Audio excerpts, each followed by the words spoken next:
how to create a password for the zip folder. In this video, we are going to see a simple technique with which you can password protect any folder or any file in any kind of Windows. So for example, you have a simple folder like this and you want to create a password protected zip file for that.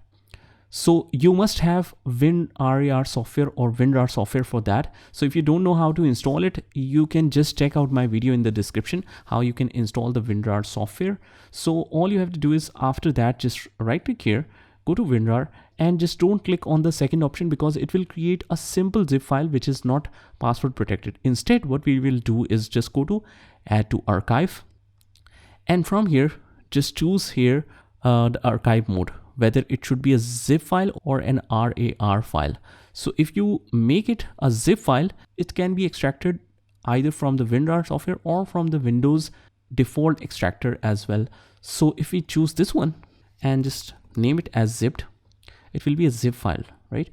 So after zipping it, you want to delete the original folder and you just want to keep the zip one. So you can click on this option right here, and after that you can set a password. So it depends on you, whatever password you want to set it here.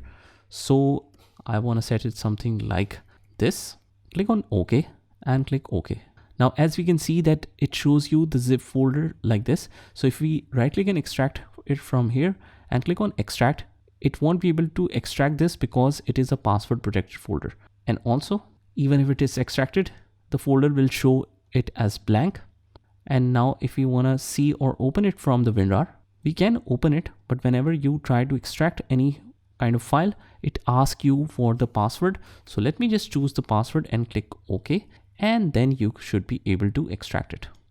So let's click extract, and now we are good to go. Whenever you want to extract it, you need this password, and this is how you do it. As we can see, now the file is extracted. So that was a pretty straightforward process here, guys.